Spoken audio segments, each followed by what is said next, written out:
Uno de los puntos, de los aspectos que no hemos abordado hasta ahora es el tema de si la fe es verdad o no lo es.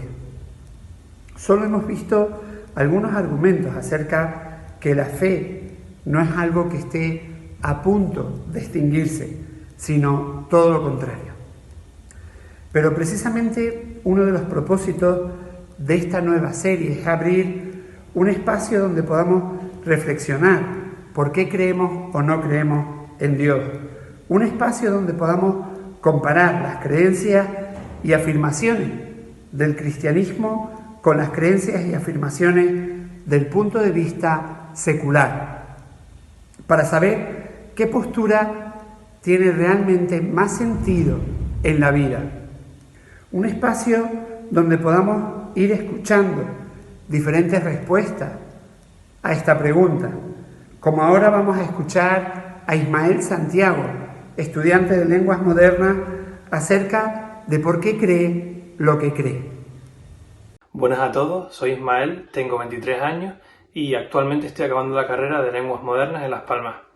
A la pregunta de por qué creo lo que creo, pues para mí es simple, creo en lo que creo por necesidad.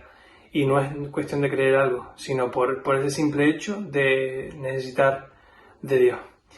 Es así que dependo de Él día a día, minuto a minuto, segundo a segundo, y es cuestión de que esa necesidad llene mi vaso cada día. Mi vaso está totalmente vacío y Él cada día lo llena.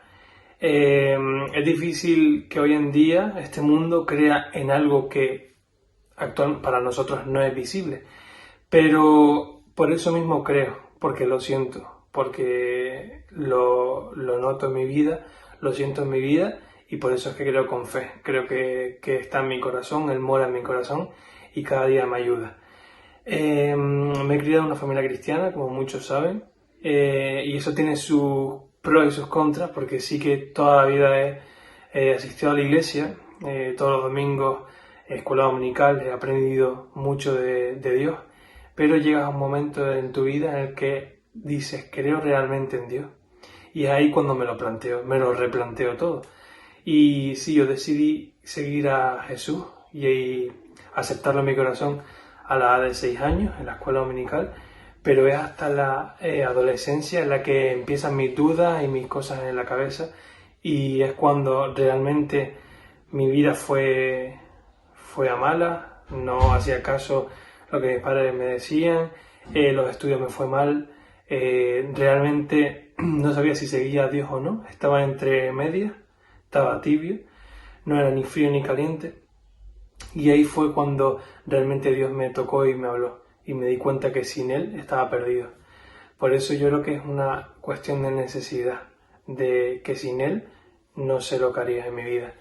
Y eso lo pasé muy mal, la rebeldía llegó a mi vida en la adolescencia, hasta que me di cuenta, por circunstancias, por personas, y ahí es cuando a la 17 me propongo a bautizarme y a seguir una vida cristiana, apegado a Dios, de su mano, y por eso hoy estoy aquí, gracias a Él.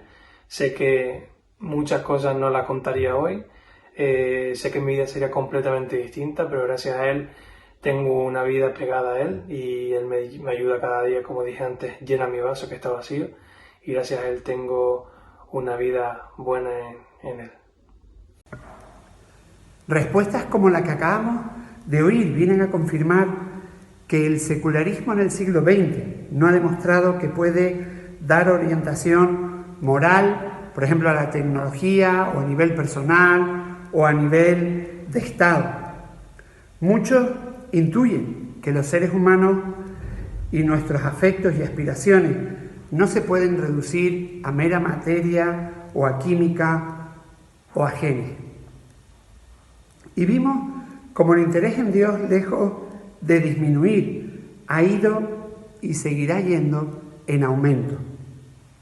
Y esto nos lleva a descartar la noción de que la creencia religiosa no es digna de nuestra atención porque se ha hecho irrelevante. Tal cosa no es cierta. Por tanto, vale la pena que estemos teniendo este espacio para reflexionar acerca de esta cuestión. Podemos llegar a pensar que la fe se puede llegar a producir por una necesidad emocional, pero no es así. Como hemos planteado, las personas vienen a la fe en Dios a través de una mezcla de razones. Por un lado, razones personales, relacionales y racionales, por medio de responder preguntas y poder dar con la mente respuesta, con la razón. Y esto es una segunda razón por la que vale la pena seguir estos espacios, que nos hacen pensar, seamos creyentes o no lo seamos. Seguro que conocemos personas o hemos escuchado o leído algún testimonio acerca de alguien que ha dejado de creer en Dios, que ha dejado de tener fe. Y Esther nos va a leer el testimonio de S.A. Joyce, que viene recogido en el libro de una fe lógica de Tim Keller. Dice así: en el año después de dejar el servicio militar, regresé a la universidad, no como un serio intento de obtener un título, sino solo para superarme. Me encontré y armé poco a poco un conjunto de valores humanistas que resultaron ser mucho más coherentes y relevantes para el mundo moderno que un decálogo petrificado de tabúes bíblicos. Fue claro para mí que el universo se comportaba casi como podría esperarse si Dios no existiera, o al menos no le importara. Poco a poco se hizo evidente para mí que en el gran esquema de las cosas en realidad no había gran esquema. Dios no ejercía ninguna función observable y no tenía un propósito válido. La pregunta pasó por mi mente: ¿qué es un Dios sin propósito y para el cual no hay evidencia? La respuesta evidente fue: este Dios no existe. Las vendas del dogma y del yugo del temor se quitaron finalmente. Para mí, el universo brillaba ahora en una completa nueva luz. El reconfortante esplendor de la realidad ya no estaba distorsionado, ya fuese por la casi caricaturizada gloria artificial del mito y el milagro o por el espantoso resplandor del fuego del infierno. Fui liberado.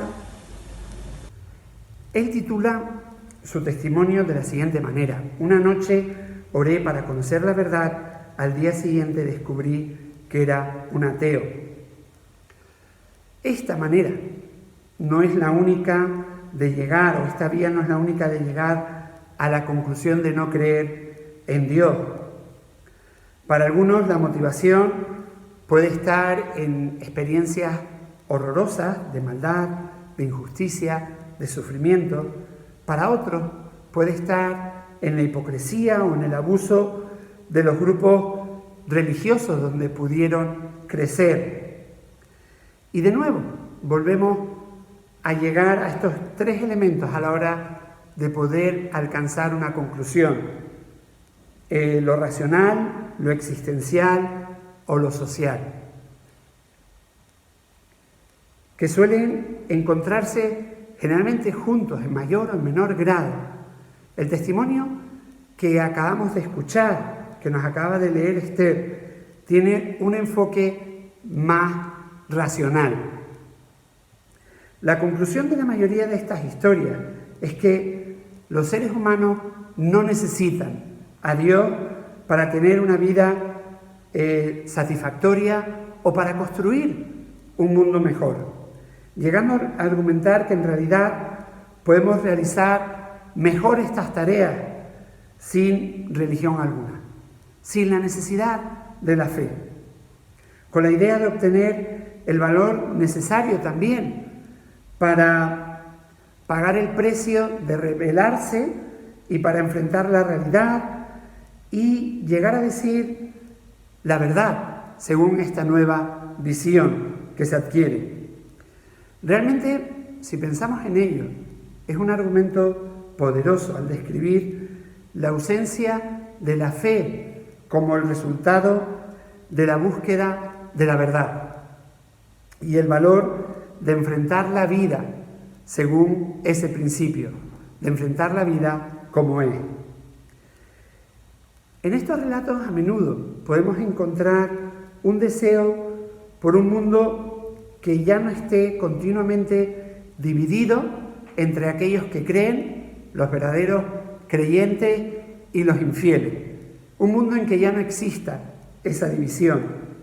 Las personas que descubren el secularismo se sienten que son más tolerantes, por decirlo de alguna manera, que son más tolerantes con todas las personas, teniendo la idea que en una sociedad tolerante, abierta, existe un respeto mutuo, existe libertad para todos, no teniendo solo un punto de vista acerca del universo, sino muchos, pudiendo realmente desarrollarse cada uno como quiera o desarrollar cada uno su potencial.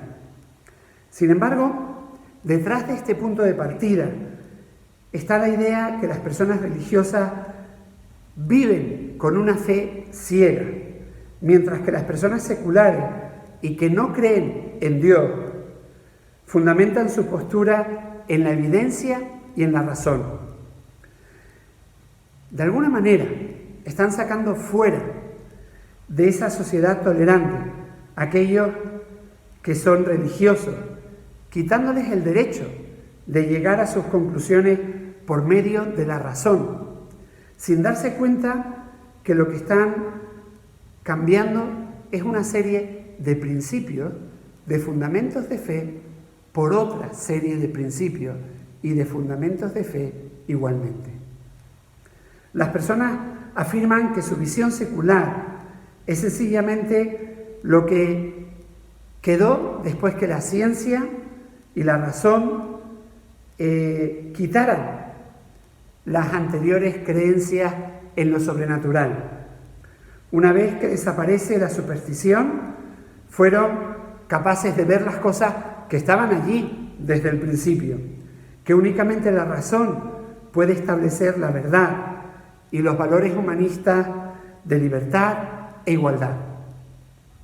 Sin embargo, no se dan cuenta que cada una de estas nuevas ideas es una nueva creencia.